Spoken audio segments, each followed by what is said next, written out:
சத்யா அவங்க அம்மா 2 பேருமே சேர்ந்து இருக்காங்க. அங்கருந்து சீதா வராங்க. "வா சீதா வா" அப்படின்னு சொல்லிட்டு உள்ள கூப்பிடுறாங்க. "டேய் பிறந்த நாள் வாழ்த்துக்கள்" அப்படின்னு சத்யாவுக்கு சீதா சொல்றாங்க. "சூப்பர் என்ன என்ன கேக்லாம் இல்லையா?" அப்படின்னு சீதா கேட்குறாங்க. அங்கேருந்து முத்தும் வராரு. வந்தோடனே "பிறந்த நாள் வாழ்த்துக்கள் சத்யா" அப்படின்னு சொல்றாரு. "ஐயோ நான் கேக் வாங்க மறந்துட்டேனே" அப்படின்னு முத்து சொல்லிட்டு இருக்காரு. மீனா எல்லாருமே சேர்ந்து இருக்காங்க. "இங்கே பாருங்க மாமா, நான் சின்ன குழந்தையா, எனக்கு கேக்கெல்லாம் வெட்டணுமா என்ன? எனக்கு அதெல்லாம் ஒன்றும் வேண்டாம்" அப்படின்னு சத்யா சொல்றாரு. "என்ன சத்யா இப்படி சொல்லிட்ட? உன்னோட பர்த்டேவை நாங்கள் சூப்பராக கொண்டாடணும்னு நினச்சிருக்கோம்" அப்படின்னு முத்து, மீனா எல்லாருமே சேர்ந்து சொல்லிட்டு இருக்காங்க. "சரி கொஞ்ச நேரம் டைம் கொடுங்க, நான் போயிட்டு கேக் வாங்கிட்டு வரேன்" அப்படின்னு முத்து சொல்கிறாரு. "மாமா அதெல்லாம் ஒன்றும் வேண்டாம் மாமா" அப்படின்னு சத்யா சொல்லிகிட்டே இருக்காரு. அதுக்குள்ளே ரேகா வராங்க. "வாங்க ரேகா வாங்க" அப்படின்னு சொல்லிட்டு சத்யா, மீனா எல்லாருமே சேர்ந்து உள்ளே கூப்பிடுறாங்க. அவங்க பெருசாக கேக் வாங்கிட்டு வராங்க. "என்ன கேக் நீங்களே வாங்கிட்டு வந்துட்டீங்க போல" அப்படின்னு முத்து சொல்கிறாரு. "ஆமாம் ஆமாம், நானே கேக் வாங்கிட்டு வந்துட்டேன். இன்றைக்கி சத்யாவுக்கு கேக்கு ஃபேமிலியோடு சேர்த்து வெட்டணும்" அப்படின்னு சொல்கிறாங்க. "ஓ அப்படியா, சரி இந்தா சத்யா" அப்படின்னு சொல்லிட்டு அந்த கேக்கெல்லாம் பிரித்து அழகாக வைக்கிறாங்க. ட்ரெஸ் எல்லாம் கொடுக்குறாங்க. பார்த்தா நிறைய ட்ரெஸ் இருக்குது. "என்ன இது, இந்த பொண்ணு இவ்வளோ ட்ரெஸ் எடுத்து கொடுத்துருக்கு" அப்படின்னு முத்து அப்படியே பார்க்குறாரு. கேக்கு "சத்யா கேக் வெட்டு, ஃபேமிலியோடு சேர்ந்து ஒரு பர்த்டே கொண்டாடுறது எவ்வளோ பெரிய விஷயம் தெரியுமா? ரொம்ப ரொம்ப எனக்கு சந்தோஷமாக இருக்குது தெரியுமா" அப்படின்ட்டு ரேகா சொல்கிறாங்க. கேக் வெட்டுறாரு. அப்படி யார் கூட்டுறதுன்னு சுற்றி பார்க்குறாரு. "என்னடா யார் கூட்டுறதுன்னு பார்க்குறியா" அப்படின்னு சொல்லிட்டு சீதா, மீனா எல்லாம் கிண்டலாக பேசுகிறாங்க. "அம்மாவுக்கு கொடு" அம்மாவுக்கு ஊட்டுறாங்க. அதே மாதிரி சத்யாவுக்கு ஊட்டுறாங்க. அடுத்தது எல்லாருக்குமே ஊட்டுறாரு. எல்லாருமே திருப்பி சத்யாவுக்கு ஊட்டுறாங்க. ரேகா கிட்ட கொண்டு போகிறாரு கேக்கு. ரேகா வாயில் வைக்கிறாரு. ரேகாவும் கொஞ்சம் எடுத்து சத்யா வாயில் வைக்கிறாங்க. இதையெல்லாம் அவங்க அம்மா, சீதா எல்லாருமே அப்படியே பார்க்குறாங்க. இங்கே என்னதான் நடக்குது, ஒன்றும் புரியலையே அப்படின்னு சொல்லிட்டு எல்லாருமே அப்படியே பார்த்துட்ருக்காங்க. பார்த்துட்டு அப்படி சத்யாவை தனியாக கூப்பிட்டு கேட்குறாரு. "அம்மா என்ன சத்யா லவ்வா?" அப்படின்னு சொல்லிட்டு. "அதெல்லாம் ஒன்றும் இல்லை மாமா" அப்படின்னு சத்யா சொல்கிறாரு. வெக்கப்படுறாரு. அந்த ட்ரெஸ் எல்லாம் எடுத்து பார்க்குறாங்க. ஏன்னா இவ்வளோ ட்ரெஸ் இருக்குது அப்படின்னு முத்து அப்படியே பார்த்துட்டே இருக்காரு. "இங்கே பாரு மீனா, நான் சுற்றி இருக்க வெளியே இருக்கவங்களுக்குலாம் போய் கேக் கொடுத்துட்டு வரேன்" அப்படின்னு அவங்க அம்மா வெளியே போயிடுறாங்க. சத்யா மட்டும்தான் இருக்காரு. அங்கேருந்து அப்படியே வெளியே போகிறாரு. "சரிங்க நான் போயிட்டு வரேன், எனக்கு கொஞ்சம் வேலை இருக்குது" அப்படின்னு சொல்லிட்டு அங்கேருந்து ரேகா கிளம்புறாங்க. சீதாவும் எனக்கு எனக்கு வந்து நான் போகணும் வேலைக்கு அப்படின்னு சொல்லிட்டு அவங்களும் போகிறாங்க. வெளியே சத்யா போய் நிற்கிறாரு. ரேகா சொல்கிறாங்க, "இங்கே பாருங்க, இன்னைக்கு ஆஃபீஸ் வருவீங்கல்ல?" அப்படின்னு கேட்குறாங்க. "கண்டிப்பாக நான் வருவேன் ரேகா" அப்படின்னு சொல்கிறாரு சத்யா. "மதியம் நம்ம வெளியே போய் சாப்பிட்லாம், நான் வந்து நம்ம போகலாம்" அப்படின்னு சொல்கிறாங்க. "இங்கே பாருங்கள், இன்றைக்கி நீங்கள் ஒரு நல்ல பதில் சொல்கிறேன்னு சொல்லியிருக்கீங்க, ஞாபகம் இருக்குல்ல" அப்படின்னு சொல்கிறாங்க ரேகா. "கண்டிப்பாக ஞாபகம் இருக்குது, நான் சொல்கிறேன், நீங்கள் கிளம்புங்க" அப்படின்னு சத்யா சொல்கிறாரு. சொல்லிவிட்டு உள்ளே வராரு. இது எல்லாமே மீனா அப்படி முத்து 2 பேருமே கேட்டுட்ருக்காங்க. சத்யா உள்ளே வந்தோடனே, "என்ன சத்யா, என்ன இது? எல்லாரும் ஒரு ட்ரெஸ் எடுத்து கொடுப்பாங்க, இது என்ன 6 ட்ரெஸ் இருக்குது, 3 ஷர்ட்டு 2 பேண்ட்டு, என்ன இது எல்லாம் 4000 ரேட் போட்டிருக்கு, எல்லாம் 20,000 வந்திருக்கும் போல இருக்கே, இதில் ஏதோ தப்பாக இருக்குது, எதுக்காக அந்த பொண்ணு உனக்கு இவ்வளோ பணம் செலவு பண்ணுது சொல்லு" அப்படின்னு முத்து சொல்கிறாரு. "மாமா அதெல்லாம் ஒன்றும் இல்லை மாமா, சாதாரணமாக தான் எடுத்து கொடுத்துருக்காங்க." "டேய் சாதாரணமாக எடுத்து கொடுத்துருக்காங்களா? என் பொண்டாட்டி எனக்கு பிறந்த நாளைக்கு ஒரு பேண்ட் ஷர்ட் தான் எடுத்து கொடுப்பா" அப்படின்னு முத்து சொல்கிறாரு. "என்னங்க என்ன பேசிகிட்டு இருக்கீங்க" அப்படின்னு மீனா சொல்கிறாங்க. "உங்கள் மேலே எனக்கு பாசம் இல்லையா என்ன?" அப்படின்னு மீனா சொல்கிறாங்க. "ஐயோ மீனா அப்படிலாம் நான் சொல்லலை, இந்த பொண்ணு இவ்வளோ பணத்தை செலவு பண்ணா ஏதோ தப்பாக இருக்குது மீனா" அப்படின்னு முத்து சொல்கிறாரு. "இங்கே பாருடா, உண்மையை சொல்லு, நீ அந்த பொண்ணை லவ் பண்ணுறியா" அப்படின்னு மீனா கேட்குறாங்க. "சொல்லு, உண்மையை சொல்லு" அப்படின்னு முத்துவும் கேட்குறாரு. "மாமா ஆமாம் மாமா, அந்த பொண்ணை என்னை லவ் பண்ணுறேன்னு சொல்லியிருக்கேன், ஆனால் இன்னும் நான் எந்த பதிலும் சொல்லலை" அப்படின்னு சத்யா சொல்கிறாரு. "அப்படியா, ஏய் சூப்பர்டா சூப்பர்" அப்படியே முத்து ஹக் பண்ணிக்கிறாரு. "லவ் பண்ணுடா, மனசுக்கு பிடிச்ச பொண்ணோட வாழணும்டா, இதில் ஒன்றும் இல்லை" அப்படின்னு முத்து சொல்கிறார். என்னங்க பண்ணிகிட்ருக்கீங்க, என்ன பேசிகிட்டு இருக்கீங்க? அந்த பொண்ணை பார்த்தா பெரிய இடத்து பொண்ணு மாதிரி இருக்குது, நீங்கள் போய்ட்டு சத்யாவை கல்யாணம் பண்ணிக்க சொல்கிறீங்க, இதெல்லாம் நல்லாவா இருக்குது அப்படின்னு மீனா சொல்கிறாங்க. "மீனா இங்கே பாரு, சத்யா இங்கே பாரு, பணம் அப்பால்பட்ட பிரச்சனை, உனக்கு மனசுக்கு பிடிச்சிருக்கா நீ கல்யாணம் பண்ணிக்கோ, தப்பே கிடையாது, உனக்கு நான் சப்போர்ட் பண்ணுறேன்" அப்படின்னு சொல்கிறாரு. "இங்கே பாருங்கள், நீங்கள் பேசுறதுலாம் நல்லா இல்லைங்க, அப்படிலாம் பண்ணாதீங்க, அமைதியாக இருங்க" அப்படின்னு மீனா சொல்கிறாங்க. "ஆமாம் நீங்கள் சொல்லிட்டீங்கல்ல, நான் கூட யோசிச்சுட்டு இருந்தேன், அந்த பொண்ணை லவ் பண்ணலாமா வேணாமான்னு சொல்லிட்டு, இன்றைக்கி நான் முடிவு சொல்கிறேன்னு சொன்னேன், ஆனால் நான் இன்னும் சொல்லலை, நீ உங்ககிட்ட பேசினோடனே எனக்கு ஒரு புதுசாக இருக்க மாதிரி இருக்குது, நான் போயிட்டு கண்டிப்பாக சொல்ல போகிறேன் உன்னை லவ் பண்ணுறேன்னு சொல்லிட்டு" அப்படின்னு சத்யா சொல்கிறாரு. "டேய் என்னடா" அப்படின்னு மீனா கேட்குறாங்க. "ஆமாக்கா, மாமா சொன்னோடனே எனக்கு என்னவோ புதுசாக இருக்குது, நல்லா இருக்குது, பணம் ஒரு பெரிய பிரச்சனை கிடையாது, என் மனசுக்கு ரேகாவை பிடிச்சிருக்கு, ரேகாவுக்கு என்ன பிடிச்சிருக்கு, அது மட்டும் இல்லை சத்யா, அந்த பொண்ணை பார்த்தா நல்ல பொண்ணு மாதிரி இருக்குது, பார்த்தியா கேக் வாங்கிட்டு வந்தது பார்த்தியா, வாங்கிட்டு வந்து குடும்பத்தோடு கொண்டாடினா எனக்கு சந்தோஷம்னு சொல்லுது, அப்போ அந்த பொண்ணு கூட்டு குடும்பத்தில் இருக்கணும்னு நினைக்குது, அந்த பொண்ணுக்கு நல்ல குணம்லாம் இருக்குது, நீ வந்து அந்த பொண்ணை மிஸ் பண்ணிடாத" அப்படின்னு சொல்கிறாரு. சரிங்க மாமா அப்படின்னு சத்யா சொல்லிட்டு இருக்காரு. மீனா மட்டும் ஒரு மாதிரி டென்ஷனாக யோசிக்கிறாங்க. ஐயோ கடவுளே என்னதான் பண்ணிட்டு இருக்காரு இவரு அப்படின்னு சொல்லிட்டு அப்படி யோசிச்சுட்டே இருக்காங்க. வீட்டில் எல்லாருமே இருக்காங்க. அண்ணாமலை, ரவி எல்லாருமே இருக்காங்க. அங்கேருந்து வராங்க. விஜயா வந்தோடனே சந்தோஷமாக ஓடி வராங்க. என்னங்க என்னங்க என்னங்க உங்ககிட்ட ஒரு முக்கியமான விஷயம் சொல்லணும் அப்படின்னு சொல்லிட்டு. என்ன பிரச்சனை? அப்பா நான் ஒரு முக்கியமான விஷயம் சொல்லணும் அப்படின்னு முத்து சொல்கிறாரு. என்ன இப்படி மாற்றி மாற்றி பேசுனீங்கன்னா யார் சொல்கிறது தான் நான் கேட்க முடியும். நான் தாங்க ஃபஸ்ட்டு சொல்வேன் அப்படின்னு விஜயா சொல்கிறாங்க. உங்களுக்கு ஒன்று தெரியுமா, நான் பொண்ணு பார்த்துருக்கேன், மனோஜ்க்கு பொண்ணு பார்த்துருக்கேங்க. பெரிய இடம், பெரிய இடத்துலேருந்து பொண்ணு பார்த்துருக்கேன் தெரியுமா. என்ன பண்ணி வச்சிருக்க நீ, இன்னும் அவனுக்கு டிவோர்ஸே ஆகலை, அதுக்குள்ளே பொண்ணு பார்த்துருக்கியா அப்படின்னு அண்ணாமலை கேட்குறாரு. என்னங்க அதெல்லாம் கிடச்சிருங்க. இந்த இடம் ரொம்ப பெரிய இடம். நாளைக்கு மனோஜை பார்க்கறதுக்கு இந்த வீட்டுக்கு வராங்க அப்படின்னு விஜயா சொல்கிறாங்க. அப்பா இங்கே பாருப்பா, நான் வேன் வாங்க போகிறேன், 12 சீட்டுப்பா, நல்லா இருக்காப்பா அப்படின்னு முத்து சொல்கிறாரு. நல்லா இருக்குடா, 12 சீட்டு சூப்பராக நீ வாங்க சரியா, உன்னோட நல்ல மனசுக்கு நல்லதாகவே நடக்கும் அப்படின்னு அண்ணாமலை சொல்கிறாரு. இது எல்லாத்துக்குமே காரணமே மீனாதான்ப்பா அப்படின்னு முத்து சொல்கிறாரு. எப்படி அப்படின்னு அண்ணாமலை கேட்குறாரு. அந்த ஃப்ளாட்டில் ஒரு பையன் கத்தி எடுத்து குத்திக்க போனானா அவனை நாங்கள் தடுத்து காப்பாற்றணும். அந்த பையனோட அப்பா தான் எங்களுக்கு இந்த வாய்ப்பை கொடுத்தாரு. ஏதுரா பணம் எல்லாமே டியூவில் தான்ப்பா எடுக்கிறோம் அப்படின்னு முத்து சொல்கிறாரு. ரொம்ப சந்தோஷம்ப்பா அப்படின்னு அண்ணாமலை சொல்லிட்டு இருக்கு. நம்மள விஜயா கிட்ட கேட்குறாரு. இங்கே பாரு நல்லா தெரிஞ்சுக்கோ, மனோஜுக்கு கல்யாணம் ஆயிடுச்சுன்னு சொல்லிட்டு அந்த பொண்ணுக்கிட்ட சொன்னியா இல்லையா, அந்த பொண்ணு வீட்டில் சொன்னியா இல்லையா அப்படின்னு கேட்குறாரு. என்னங்க பேசிகிட்டு இருக்கீங்க, இப்போ போய் எப்படி சொல்ல முடியும்? அதெல்லாம் நான் எதுவுமே சொல்லவே இல்லை. ஃபஸ்ட்டு அவங்க மனோஜை பார்க்கட்டும், அவங்க ஒரு தொழிலதிபர் எல்லாமே தெரிஞ்சால் கண்டிப்பாக கல்யாணத்துக்கு ஒத்துப்பாங்க அப்படின்னு விஜயா சொல்கிறாங்க. விஜயா நீ பண்ணுறதெல்லாம் ரொம்ப பெரிய தப்பாக இருக்குது அப்படின்னு அண்ணாமலை சொல்கிறாரு. சரி நாங்கள் 2 பேர் வீட்டில் இருக்கலாமா அப்படின்னு முத்து, ரவி 2 பேருமே கேட்குறாங்க. ஏன் நீங்கள் இருங்க என்ன அப்படின்னு விஜயா கேட்குறாங்க. இல்லை எங்கள் 2 பேரும் கல்யாணம் ஆயிடுச்சுன்னு தெரிஞ்சா ஏன் அண்ணனை வச்சுட்டு தம்பிக்கு கல்யாணம் பண்ணனு கேட்க மாட்டாங்களா அப்படின்னு முத்து சொல்கிறாரு. ஆமாம் இல்லை அப்படின்னு விஜயா யோசிக்கிறாங்க. 2 மருமகளும் அவங்க அம்மா வீட்டுக்கு போயிருக்காங்கன்னு சொல்லிடலாம் அப்படின்னு விஜயா சொல்கிறாங்க. சரி அதுக்கு நான் ஒரு முடிவு எடுத்திருக்கேன், நீங்கள் 2 பேரும் அவங்க வர டைமுக்கு வீட்டில் இருக்க வேண்டாம் அப்படின்னு விஜயா சொல்கிறாங்க. சரி நான் ரெஸ்டாரண்ட்லேயே இருந்துக்கிறேன் அப்படின்னு ரவி சொல்கிறாரு. சரி நானும் இருக்கேன் அப்படின்னு முத்து சொல்கிறாரு. இங்கே பாருங்கள், நீங்களும் நானும் மட்டும் இருந்தால் போதும், புரியுதா உங்களுக்கு? கண்டிப்பாக மனோஜுக்கு ஒரு நல்ல இடத்துல கல்யாணம் பண்ணி வைக்கணுங்க அப்படின்னு விஜயா சொல்கிறாங்க. சரி விஜயா நீ சொல்கிற மாதிரி எல்லாமே பண்ணலாம், ஒன்றும் தப்பு கிடையாது. ஆனால் நீ பண்ணுற விஷயம் எல்லாமே சரியாக இல்லை அப்படின்னு அண்ணாமலை சொல்கிறாரு. சரி உங்ககிட்ட பேசி எதுவும் ஆகம் போகிறது இல்லை, நான் போகிறேன் அப்படின்னு அண்ணாமலை அங்கேருந்து போகிறாரு. அப்பா இவனுக்கு எப்படியாவது நல்லபடியாக கல்யாணம் பண்ணணும். அம்மா அந்த பொண்ணு எப்படிம்மா இருக்கும் அப்படின்னு மனோஜ் கேட்குறாரு. ஐயோ கடவுளே இவன் திருந்தவே மாட்டான் அப்படின்னு முத்து, ரவி எல்லாருமே சேர்ந்து பேசிகிட்டு இருக்காங்க. டேய் எல்லாம் நல்லா தாண்டா இருக்கும், அது மட்டும் இல்லை பெரிய பணக்காரங்க அவங்க அப்பா பிஸ்னஸ்லாம் பண்ணுறாராம், சொந்தமாக வீடு வாங்கி தரேன் கார் வாங்கி தரேன்னு சொல்லியிருக்காங்கடா அப்படின்னு சொல்லிட்டு விஜயா சொல்கிறாங்க. அப்படியாம்மா அப்படின்னு விஜயா கிட்ட மனோஜ் எல்லாத்தையும் கேட்டுட்ருக்காரு. சிந்தாமணி வீட்டுக்கு வராங்க. அப்போ ரோகிணி அவங்க அம்மா எல்லாருமே அங்கே தான் இருக்காங்க. வாங்க வாங்க அப்படின்னு கூப்பிட்டு உட்கார வைக்கிறாங்க. ரோகிணி இருக்காங்க. இங்கே பாரு ரோகிணி உங்ககிட்ட ஒரு முக்கியமான விஷயம் சொல்லணும், அதுக்கு தான் நான் வந்தேன் அப்படின்னு சிந்தாமணி சொல்கிறாங்க. என்ன ஆண்டி எதுவாக இருந்தாலும் என்கிட்ட சொல்லுங்கள் அப்படின்னு ரோகிணி சொல்கிறாங்க. இங்கே பாரு நல்லா தெரிஞ்சுக்கோ, விஜயா இப்போ பொண்ணு பார்த்துருக்காங்க தெரியுமா, பொண்ணு வீட்டுக்காரங்க மாப்பிள்ளை வீட்டுக்கு போக போகிறாங்க அப்படின்னு சிந்தாமணி சொல்கிறாங்க. அதை கேட்டுனே அப்படியே கோவமாக வருது, பயங்கரமாக கோவம் வருது ரோகிணிக்கு. அந்த வீட்டில் இருக்க பொருளெல்லாம் போட்டு கீழே போட்டு உடைக்கிறாங்க. இங்கே பாருங்கள், கண்டிப்பாக மனோஜுக்கு கல்யாணம் ஆகாது, அவன் என்னோட புருஷன், நான் யாருக்காகவும் விட்டு கொடுக்கவே மாட்டேன் அப்படின்னு ரோகிணி சொல்கிறாங்க. நீ சொல்கிறது கரெக்டு தான் ரோகிணி, ஆனால் அவங்க அம்மா பொண்ணெல்லாம் பார்க்குறாங்க அப்படின்னு சிந்தாமணி சொல்கிறாங்க. அவங்க பார்ப்பாங்க, இன்னும் டிவோர்ஸே ஆகலை, அதுக்குள்ளே எப்படி அவங்களால கல்யாணம் பண்ண முடியும், அப்படி பண்ணாங்கன்னா எல்லாரையும் தூக்கி உள்ளே வச்சிருவேன் அப்படின்னு ரோகிணி சொல்கிறாங்க.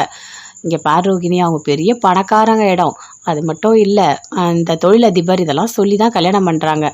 அது மட்டும் இல்லை அவனுக்கு கல்யாணம் ஆனது எதையுமே எல்லாத்தையுமே அந்த அம்மா மறைச்சிட்டாங்க அப்படின்னு சிந்தாமணி சொல்கிறாங்க.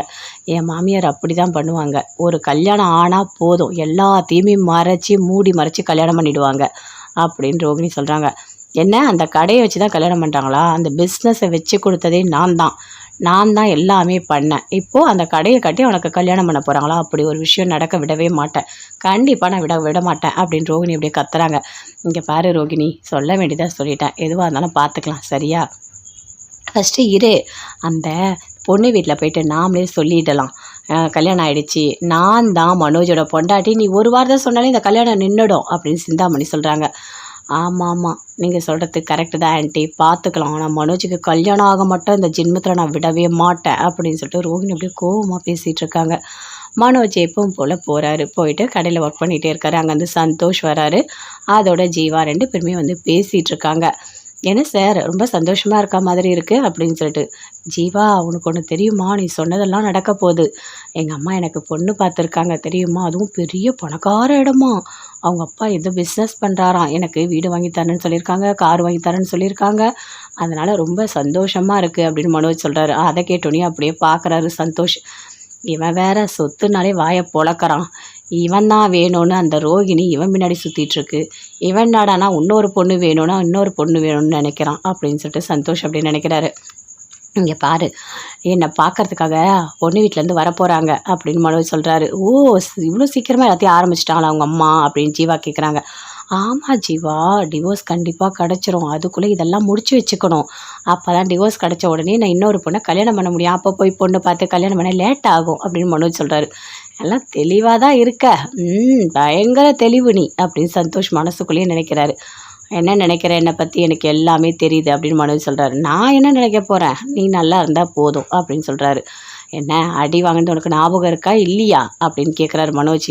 ஐயோ, எனக்கு நல்லா ஞாபகம் இருக்குது. நான்லாம் உன்னோட பிரச்சனைக்கு வரவே மாட்டேன். நீயே பொண்ணை பார்த்து உங்கள் அம்மாவே உனக்கு கல்யாணம் பண்ணி வைப்பாங்க. நான் தான் தெரியாமல் ஐடியா கொடுத்து என் உடம்பையே பொண்ணாக்கிட்டேன். அந்த பார்லர் அம்மா அந்த போட்டு அடித்தது அம்மாம்மாம்மாப்பா தாங்க முடியல. இப்போ வரைக்கும் எனக்கு நடக்கவே முடியல தெரியுமா? நிறைய செலவாகுது, ஒழுங்காக காசெல்லாம் கொடுத்துரு. எல்லாத்துக்கும் காரணமே நீ தானே அப்படின்னு மனோஜ் கிட்ட சந்தோஷ் கேட்குறாரு. காசு காசுன்னு எப்போ பார்த்தாலும் பணம் கேட்டுகிட்டே இருக்க.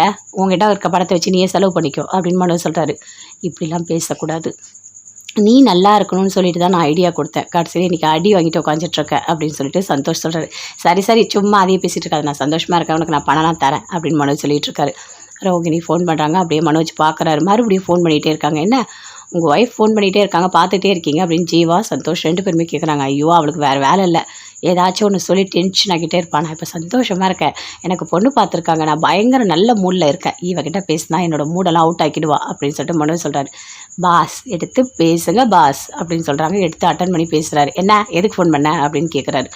என்ன மனோஜ், வீட்டில் பொண்ணெல்லாம் பார்க்குறாங்களா, உன்னை மாப்பிள்ளை வீடு பார்க்க வராங்களா அப்படின்னு ரோகிணி சொல்கிறாங்க. இதெல்லாம் இவளுக்கு எப்படி தெரியும்? ஏய், உனக்கு என்ன பிரச்சனை, நீ எதுக்கு எனக்கு ஃபோன் பண்ணாத சொல்லு அப்படின்னு மனோஜ் கேட்குறாரு. இங்கே பாரு மனோஜ், நான் தான் உன் பொண்டாட்டி புரியுதா?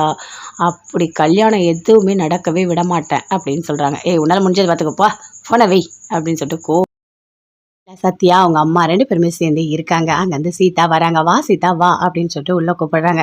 டேய் பிறந்த நாள் வாழ்த்துக்கள் அப்படின்னு சத்யாவுக்கு சீதா சொல்கிறாங்க. சூப்பர், என்ன கேட்கலாம் இல்லையா அப்படின்னு சீதா கேட்குறாங்க. அங்கேருந்து முத்தும் வராரு. வந்தோடனே பிறந்த நாள் வாழ்த்துக்கள் சத்யா அப்படின்னு சொல்கிறாரு. ஐயோ, நான் கேக் வாங்க மறந்துட்டேனே அப்படின்னு முத்து சொல்லிட்டு இருக்காரு. மீனா எல்லாருமே சேர்ந்து இருக்காங்க. இங்கே பாருங்க மாமா, நான் சின்ன குழந்தையா, எனக்கு கேக்கெல்லாம் வெட்டணுமா என்ன, எனக்கு அதெல்லாம் ஒன்றும் வேண்டாம் அப்படின்னு சத்யா சொல்கிறார். என்ன சத்யா இப்படி சொல்லிட்டேன், உன்னோட பர்த்டேவை நாங்கள் சூப்பராக கொண்டாடணும்னு நினச்சிருக்கோம் அப்படின்னு முத்து மீனா எல்லாருமே சேர்ந்து சொல்லிட்டு இருக்காங்க. சரி, கொஞ்ச நேரம் டைம் கொடுங்க, நான் போயிட்டு கேக் வாங்கிட்டு வரேன் அப்படின்னு முத்து சொல்கிறாரு. மாமா அதெல்லாம் ஒன்றும் வேண்டாம் மாமா அப்படின்னு சத்யா சொல்லிகிட்டே இருக்காரு. அதுக்குள்ளே ரேகா வராங்க. வாங்க ரேகா வாங்க அப்படின்னு சொல்லிட்டு சத்யா மீனா எல்லாருமே சேர்ந்து உள்ளே கூப்பிடுறாங்க. அவங்க பெருசாக கேக் வாங்கிட்டு வராங்க. என்ன கேக் நீங்களே வாங்கிட்டு வந்துட்டீங்க போல் அப்படின்னு முத்து சொல்கிறாரு. ஆமாம், நானே கேக் வாங்கிட்டு வந்துட்டேன். இன்றைக்கி சத்யாவுக்கு கேக்கு ஃபேமிலியோடு சேர்த்து வெட்டணும் அப்படின்னு சொல்கிறாங்க. ஓ அப்படியா, சரி இந்தா சத்யா அப்படின்னு சொல்லிட்டு அந்த கேக்கெல்லாம் பிரித்து அழகாக வைக்கிறாங்க. ட்ரெஸ் எல்லாம் கொடுக்குறாங்க. பார்த்தா நிறைய ட்ரெஸ் இருக்குது. என்ன இது, இந்த பொண்ணு இவ்வளோ ட்ரெஸ் எடுத்து கொடுத்துருக்கு அப்படின்னு முத்து அப்படியே பார்க்குறாரு. கேக்கு சத்யா கேக் வெட்டு, ஃபேமிலியோடு சேர்ந்து ஒரு பர்த்டே கொண்டாடுறது எவ்வளோ பெரிய விஷயம் தெரியுமா, ரொம்ப ரொம்ப எனக்கு சந்தோஷமாக இருக்குது தெரியுமா அப்படின்னு ரேகா சொல்கிறாங்க. கேக் வெட்டுறாரு. அப்படி யார் கூட்டுறதுன்னு சுற்றி பார்க்குறாரு. என்னடா யார் கூட்டுறதுன்னு பார்க்குறியா அப்படின்னு சொல்லிட்டு சீதா மீனா எல்லாம் கிண்டலாக பேசுகிறாங்க. அம்மாவுக்கு கொடு, அம்மாவுக்கு ஊட்டுறாங்க. அதே மாதிரி சத்யாவுக்கு ஊட்டுறாங்க. அடுத்தது எல்லாருக்குமே ஊட்டுறாரு. எல்லாருமே திருப்பி சத்யாவுக்கு ஊட்டுறாங்க. ரேகா கிட்ட கொண்டு போகிறாரு கேக்கு. ரேகா வாயில் வைக்கிறாரு. ரேகாவும் கொஞ்சம் எடுத்து சத்யா வாயில் வைக்கிறாங்க. இதையெல்லாம் அவங்க அம்மா சீதா எல்லாருமே அப்படியே பார்க்குறாங்க. இங்கே என்னதான் நடக்குது ஒன்றும் புரியலையே அப்படின்னு சொல்லிட்டு எல்லாருமே அப்படியே பார்த்துட்ருக்காங்க. பார்த்துட்டு அப்படி சத்யாவை தனியாக கூப்பிட்டு கேட்குறாரு. அம்மா என்ன சத்யா லவ்வா அப்படின்னு சொல்லிட்டு, அதெல்லாம் ஒன்றும் இல்லைம்மாம்மா அப்படின்னு சத்யா சொல்கிறாரு. வெக்கப்படுறாரு. அந்த ட்ரெஸ் எல்லாம் எடுத்து பார்க்குறாங்க. ஏன்னா இவ்வளோ ட்ரெஸ் இருக்குது அப்படின்னு முத்து அப்படியே பார்த்துட்டே இருக்காரு. இங்கே பாரு மீனா, நான் சுற்றி இருக்க வெளியே இருக்கவங்களுக்குலாம் போய் கேக் கொடுத்துட்டு வரேன் அப்படின்னு அவங்க அம்மா வெளியே போயிடுறாங்க. சத்யா மட்டும்தான் இருக்கார். அங்கேருந்து அப்படியே வெளியே போகிறாரு. சரிங்க நான் போயிட்டு வரேன், எனக்கு கொஞ்சம் வேலை இருக்குது அப்படின்னு சொல்லிட்டு அங்கேருந்து ரேக்கா கிளம்புறாங்க. சீதாவும் எனக்கு வந்து நான் போகணும் வேலைக்கு அப்படின்னு சொல்லிட்டு அவங்களும் போகிறாங்க. வெளியே சத்யா போய் நிற்கிறாரு. ரேகா சொல்கிறாங்க, இங்கே பாருங்கள் இன்னைக்கு ஆஃபீஸ் வருவீங்கல்ல அப்படின்னு கேட்குறாங்க. கண்டிப்பாக நான் வருவேன் ரேக்கா அப்படின்னு சொல்கிறாரு சத்யா. மதியம் நம்ம வெளியே போய் சாப்பிட்லாம், நான் வந்து நம்ம போகலாம் அப்படின்னு சொல்கிறாங்க. இங்கே பாருங்கள், இன்றைக்கி நீங்கள் ஒரு நல்ல பதில் சொல்கிறேன்னு சொல்லியிருக்கீங்க, ஞாபகம் இருக்குல்ல அப்படின்னு சொல்கிறாங்க ரேக்கா. கண்டிப்பாக ஞாபகம் இருக்குது, நான் சொல்கிறேன், நீங்கள் கிளம்புங்க அப்படின்னு சத்யா சொல்கிறாரு. சொல்லிவிட்டு உள்ளே வராரு. இது எல்லாமே மீனா அப்படி முத்து 2 பேருமே கேட்டுட்ருக்காங்க. சத்யா உள்ளே வந்தோடனே, என்ன சத்யா, என்ன இது, எல்லாரும் ஒரு ட்ரெஸ் எடுத்து கொடுப்பாங்க, இது என்ன 6 ட்ரெஸ் இருக்குது, 3 ஷர்ட்டு 2 பேண்ட்டு, என்ன இது எல்லாம் 4000 ரேட் போட்டிருக்கு, எல்லாம் 20,000 வந்திருக்கும் போல இருக்கே, இதில் ஏதோ தப்பாக இருக்குது, எதுக்காக அந்த பொண்ணு உனக்கு இவ்வளோ பணம் செலவு பண்ணுது சொல்லு அப்படின்னு முத்து சொல்கிறாரு. மாமா அதெல்லாம் ஒன்றும் இல்லை மாமா, சாதாரணமாக தான் எடுத்து கொடுத்துருக்காங்க. டேய், சாதாரணமாக எடுத்து கொடுத்துருக்காங்களா? என் பொண்டாட்டி எனக்கு பிறந்த நாளைக்கு ஒரு பேண்ட் ஷர்ட் தான் எடுத்து கொடுப்பா அப்படின்னு முத்து சொல்கிறாரு. என்னங்க என்ன பேசிகிட்டு இருக்கீங்க அப்படின்னு மீனா சொல்கிறாங்க. உங்கள் மேலே எனக்கு பாசம் இல்லையா என்ன அப்படின்னு மீனா சொல்கிறாங்க. ஐயோ மீனா, அப்படிலாம் நான் சொல்லலை, இந்த பொண்ணு இவ்வளோ பணத்தை செலவு பண்ணா ஏதோ தப்பாக இருக்குது மீனா அப்படின்னு முத்து சொல்கிறாரு. இங்கே பாருடா, உண்மையை சொல்லு, நீ அந்த பொண்ணை லவ் பண்ணுறியா அப்படின்னு மீனா கேட்குறாங்க. சொல்லு, உண்மையை சொல்லு அப்படின்னு முத்துவும் கேட்குறாரு. மாமா ஆமாம் மாமா, நான் அந்த பொண்ணை என்னை லவ் பண்ணுறேன்னு சொல்லியிருக்கேன், ஆனால் இன்னும் நான் எந்த பதிலும் சொல்லலை அப்படின்னு சத்யா சொல்கிறாரு. அப்படியா, ஏய் சூப்பர்டா சூப்பர் அப்படியே முத்து ஹக் பண்ணிக்கிறாரு. லவ் பண்ணுடா, மனசுக்கு பிடிச்ச பொண்ணோட வாழணும்டா, இதில் ஒன்றும் இல்லை அப்படின்னு முத்து சொல்கிறாரு. என்னங்க பண்ணிகிட்டு இருக்கீங்க, என்ன பேசிகிட்டு இருக்கீங்க, அந்த பொண்ணை பார்த்தா பெரிய எடுத்து பொண்ணு மாதிரி இருக்குது, நீங்கள் போய்ட்டு சத்யாவை கல்யாணம் பண்ணிக்க சொல்கிறீங்க, இதெல்லாம் நல்லாவா இருக்குது அப்படின்னு மீனா சொல்கிறாங்க. மீனா இங்கே பாரு, சத்யா இங்கே பாரு, பணம் அப்பால் பட்ட பிரச்சனை, உனக்கு மனசுக்கு பிடிச்சிருக்கா நீ கல்யாணம் பண்ணிக்கோ, தப்பே கிடையாது, உனக்கு நான் சப்போர்ட் பண்ணுறேன் அப்படின்னு சொல்லிட்டாரு. இங்கே பாருங்கள், நீங்கள் பேசுறதுலாம் நல்லா இல்லைங்க, அப்படிலாம் பண்ணாதீங்க, அமைதியாக இருங்க அப்படின்னு மீனா சொல்கிறாங்க. ஆமாம், நீங்கள் சொல்லிட்டீங்கல்ல, நான் கூட யோசிச்சுட்டு இருந்தேன் அந்த பொண்ணை லவ் பண்ணலாமா வேணாமான்னு சொல்லிட்டு, இன்றைக்கி நான் முடிவு சொல்கிறேன்னு சொன்னேன், ஆனால் நான் இன்னும் சொல்லலை, நீங்கள் உங்ககிட்ட பேசினோடனே எனக்கு ஒரு புதுசாக இருக்க மாதிரி இருக்குது, நான் போயிட்டு கண்டிப்பாக சொல்ல போகிறேன் உன்னை லவ் பண்ணுறேன்னு சொல்லிட்டு அப்படின்னு சத்யா சொல்கிறாரு. டேய் என்னடா அப்படின்னு மீனா கேட்குறாங்க. ஆமாக்கா, மாமா சொன்னோடனே எனக்கு என்னவோ புதுசாக இருக்குது, நல்லா இருக்குது, பணம் ஒரு பெரிய பிரச்சனை கிடையாது, என் மனசுக்கு ரேகாவை பிடிச்சிருக்கு, ரேகாவுக்கு என்ன பிடிச்சிருக்கு, அது மட்டும் இல்லை சத்யா, அந்த பொண்ணை பார்த்தா நல்ல பொண்ணு மாதிரி இருக்குது, பார்த்தியா, கேக் வாங்கிட்டு வந்தது பார்த்தியா, வாங்கிட்டு வந்து குடும்பத்தோடு கொண்டாடினா எனக்கு சந்தோஷம்னு சொல்லுது, அப்போ அந்த பொண்ணு கூட்டு குடும்பத்தில் இருக்கணும்னு நினைக்குது, அந்த பொண்ணுக்கு நல்ல குணம்லாம் இருக்குது, நீ வந்து அந்த பொண்ணை மிஸ் பண்ணிடாத அப்படின்னு சொல்கிறாரு. சரிங்க மாமா அப்படின்னு சத்யா சொல்லிகிட்ருக்காரு. மீனா மட்டும் ஒரு மாதிரி டென்ஷனாக யோசிக்கிறாங்க. ஐயோ கடவுளே, என்ன தான் பண்ணிகிட்ருக்காரு இவர் அப்படின்னு சொல்லிட்டு அப்படி யோசிச்சுட்டே இருக்காங்க. வீட்டில் எல்லாருமே இருக்காங்க, அண்ணாமலை, ரவி எல்லாருமே இருக்காங்க. அங்கேருந்து வராங்க. விஜயா வந்தோடனே சந்தோஷமாக ஓடி வராங்க. என்னங்க உங்ககிட்ட ஒரு முக்கியமான விஷயம் சொல்லணும் அப்படின்னு சொல்லிட்டு. என்ன பிரச்சனை? அப்பா, நான் ஒரு முக்கியமான விஷயம் சொல்லணும் அப்படின்னு முத்து சொல்கிறாரு. என்ன இப்படி மாற்றி மாற்றி பேசுனீங்கன்னா யார் சொல்கிறது தான் நான் கேட்க முடியும், நான் தாங்க ஃபஸ்ட்டு சொல்வேன் அப்படின்னு விஜயா சொல்கிறாங்க. உங்களுக்கு ஒன்று தெரியுமா, நான் பொண்ணு பார்த்துருக்கேன், மனோஜ்க்கு பொண்ணு பார்த்துருக்கேங்க, பெரிய இடத்துலேருந்து பொண்ணு பார்த்துருக்கேன் தெரியுமா, என்ன பண்ணி வச்சுருக்கேன் நீ, இன்னும் அவனுக்கு டிவோர்ஸே ஆகலை, அதுக்குள்ளே பொண்ணு பார்த்துருக்கியா அப்படின்னு அண்ணாமலை கேட்குறாரு. என்னங்க அதெல்லாம் கிடச்சிருங்க, இந்த இடம் ரொம்ப பெரிய இடம், நாளைக்கு மனோஜை பார்க்கறதுக்கு இந்த வீட்டுக்கு வராங்க அப்படின்னு விஜயா சொல்கிறாங்க. அப்பா இங்கே பாருப்பா, நான் வேன் வாங்க போகிறேன், 12 சீட்டுப்பா, நல்லா இருக்காப்பா அப்படின்னு முத்து சொல்கிறாரு. நல்லா இருக்குடா, 12 சீட்டு சூப்பராக, நீ வாங்க சரியா, உன்னோட நல்ல மனசுக்கு நல்லதாகவே நடக்கும் அப்படின்னு அண்ணாமலை சொல்கிறாரு. இது எல்லாத்துக்குமே காரணமே மீனாதான்ப்பா அப்படின்னு முத்து சொல்கிறாரு. எப்படி அப்படின்னு அண்ணாமலை கேட்குறாரு. அந்த ஃப்ளாட்டில் ஒரு பையன் கத்தி எடுத்து குத்திக்கப்பா போனானா, அவனை நாங்கள் தடுத்து காப்பாற்றணும், அந்த பையனோட அப்பா தான் எங்களுக்கு இந்த வாய்ப்பை கொடுத்தாரு, ஏதுரா பணம் எல்லாமே டியூவில் தான்ப்பா எடுக்கிறோம் அப்படின்னு முத்து சொல்கிறாரு. ரொம்ப சந்தோஷம்ப்பா அப்படின்னு அண்ணாமலை சொல்லிட்டு இருக்கு. நம்மள விஜயா கிட்ட கேட்குறாரு. இங்கே பாரு, நல்லா தெரிஞ்சுக்கோ, மனோஜுக்கு கல்யாணம் ஆயிடுச்சுன்னு சொல்லிட்டு அந்த பொண்ணுக்கிட்ட சொன்னியா இல்லையா, அந்த பொண்ணு வீட்டில் சொன்னியா இல்லையா அப்படின்னு கேட்குறாரு. என்னங்க பேசிகிட்டு இருக்கீங்க, இப்போ போய் எப்படி சொல்ல முடியும், அதெல்லாம் நான் எதுவுமே சொல்லவே இல்லை, ஃபஸ்ட்டு அவங்க வந்து மனோஜை பார்க்கட்டும், அவங்க ஒரு தொழிலதிபர், எல்லாமே தெரிஞ்சால் கண்டிப்பாக கல்யாணத்துக்கு ஒத்துப்பாங்க அப்படின்னு விஜயா சொல்கிறாங்க. விஜயா, நீ பண்ணுறதெல்லாம் ரொம்ப பெரிய தப்பாக இருக்குது அப்படின்னு அண்ணாமலை சொல்கிறாரு. சரி, நாங்கள் 2 பேர் வீட்டில் இருக்கலாமா அப்படின்னு முத்து, ரவி 2 பேருமே கேட்குறாங்க. ஏன் நீங்கள் இருங்க என்ன அப்படின்னு விஜயா கேட்குறாங்க. இல்லை, எங்கள் 2 பேரும் கல்யாணம் ஆயிடுச்சுன்னு தெரிஞ்சால் ஏன் அண்ணனை வச்சுட்டு தம்பிக்கு கல்யாணம் பண்ணணுன்னு கேட்க மாட்டாங்களா அப்படின்னு முத்து சொல்கிறாரு. ஆமாம் இல்லை அப்படின்னு விஜயா யோசிக்கிறாங்க. 2 மருமகளும் அவங்க அம்மா வீட்டுக்கு போயிருக்காங்கன்னு சொல்லிடலாம் அப்படின்னு விஜயா சொல்கிறாங்க. சரி, அதுக்கு நான் ஒரு முடிவு எடுத்திருக்கேன், நீங்கள் 2 பேரும் அவங்க வர டைமுக்கு வீட்டில் இருக்க வேண்டாம் அப்படின்னு விஜயா சொல்கிறாங்க. சரி, நான் ரெஸ்டாரண்ட்லேயே இருந்துக்கிறேன் அப்படின்னு ரவி சொல்கிறாரு. சரி, நானும் இருக்கேன் அப்படின்னு முத்து சொல்கிறாரு. இங்கே பாருங்கள், நீங்களும் நானும் மட்டும் இருந்தால் போதும், புரியுதா உங்களுக்கு, கண்டிப்பாக மனோஜுக்கு ஒரு நல்ல இடத்துல கல்யாணம் பண்ணி வைக்கணுங்க அப்படின்னு விஜயா சொல்கிறாங்க. சரி விஜயா, நீ சொல்கிற மாதிரி எல்லாமே பண்ணலாம், ஒன்றும் தப்பு கிடையாது, ஆனால் நீ பண்ணுற விஷயம் எல்லாமே சரியாக இல்லை அப்படின்னு அண்ணாமலை சொல்கிறாரு. சரி உங்ககிட்ட பேசி எதுவும் ஆக போகிறது இல்லை, நான் போகிறேன் அப்படின்னு அண்ணாமலை அங்கேருந்து போகிறாரு. அப்பா எனக்கு எப்படியாவது நல்லபடியாக கல்யாணம் பண்ணணும். அம்மா அந்த பொண்ணு எப்படிம்மா இருக்கும் அப்படின்னு மனோஜ் கேட்குறாரு. ஐயோ கடவுளே இவன் திருந்தவே மாட்டான் அப்படின்னு முத்து ரவி எல்லாருமே சேர்ந்து பேசிகிட்டு இருக்காங்க. டேய் எல்லாம் நல்லா தாண்டா இருக்கும், அது மட்டும் இல்லை பெரிய பணக்காரங்க அவங்க அப்பா பிஸ்னஸ்லாம் பண்ணுறாராம், சொந்தமாக வீடு வாங்கி தரேன் கார் வாங்கி தரேன்னு சொல்லியிருக்காங்கடா அப்படின்னு சொல்லிட்டு விஜயா சொல்கிறாங்க. அப்படியாம்மா அப்படின்னு விஜயா கிட்ட மனோஜ் எல்லாத்தையும் கேட்டுட்ருக்காரு. சிந்தாமணி வீட்டுக்கு வராங்க. அப்போ ரோகிணி அவங்க அம்மா எல்லாருமே அங்கே தான் இருக்காங்க. வாங்க வாங்க அப்படின்னு கூப்பிட்டு உட்கார வைக்கிறாங்க. ரோகிணி இருக்காங்க. இங்கே பாரு ரோகிணி, உங்ககிட்ட ஒரு முக்கியமான விஷயம் சொல்லணும், அதுக்கு தான் நான் வந்தேன் அப்படின்னு சிந்தாமணி சொல்கிறாங்க. என்ன ஆண்டி எதுவாக இருந்தாலும் என்கிட்ட சொல்லுங்கள் அப்படின்னு ரோகிணி சொல்கிறாங்க. இங்கே பாரு நல்லா தெரிஞ்சுக்கோ, விஜயா வந்துட்டு இப்போ பொண்ணு பார்த்துருக்காங்க தெரியுமா, பொண்ணு வீட்டுக்காரங்க மாப்பிள்ளை வீட்டுக்கு போக போகிறாங்க அப்படின்னு சிந்தாமணி சொல்கிறாங்க. அதை கேட்டோன்னே அப்படியே கோவமாக வருது, பயங்கரமாக கோவம் வருது ரோகிணிக்கு. அந்த வீட்டில் இருக்க பொருளெல்லாம் போட்டு கீழே போட்டு உடைக்கிறாங்க. இங்கே பாருங்கள், கண்டிப்பாக மனோஜுக்கு கல்யாணம் ஆகாது, அவன் என்னோட புருஷன், நான் யாருக்காகவும் விட்டு கொடுக்கவே மாட்டேன் அப்படின்னு ரோகிணி சொல்கிறாங்க. நீ சொல்கிறது கரெக்டு தான் ரோகிணி, ஆனால் அவங்க அம்மா பொண்ணெல்லாம் பார்க்குறாங்க அப்படின்னு சிந்தாமணி சொல்கிறாங்க. அவங்க பார்ப்பாங்க, இன்னும் டிவோர்ஸே ஆகலை, அதுக்குள்ளே எப்படி அவங்களால கல்யாணம் பண்ண முடியும், அப்படி பண்ணாங்கன்னா எல்லாரையும் தூக்கி உள்ளே வச்சிருவேன் அப்படின்னு ரோகிணி சொல்கிறாங்க. இங்கே பார் ரோகிணி, அவங்க பெரிய பணக்காரங்க இடம், அது மட்டும் இல்லை அந்த தொழிலதிபர் இதெல்லாம் சொல்லி தான் கல்யாணம் பண்ணுறாங்க. அது மட்டும் இல்லை அவனுக்கு கல்யாணம் ஆனது எதையுமே எல்லாத்தையுமே அந்த அம்மா மறைச்சிட்டாங்க அப்படின்னு சிந்தாமணி சொல்கிறாங்க. என் மாமியார் அப்படி தான் பண்ணுவாங்க, ஒரு கல்யாணம் ஆனால் போதும் எல்லாத்தையுமே மறைச்சி கல்யாணம் பண்ணிடுவாங்க அப்படின்னு ரோகிணி சொல்கிறாங்க. என்ன அந்த கடையை வச்சு தான் கல்யாணம் பண்ணுறாங்களா, அந்த பிஸ்னஸை வச்சு கொடுத்ததே நான் தான் எல்லாமே பண்ணேன், இப்போது அந்த கடையை கட்டி அவனுக்கு கல்யாணம் பண்ண போகிறாங்களா, அப்படி ஒரு விஷயம் நடக்க விடவே மாட்டேன், கண்டிப்பாக நான் விட மாட்டேன் அப்படின்னு ரோகிணி அப்படியே கத்துறாங்க.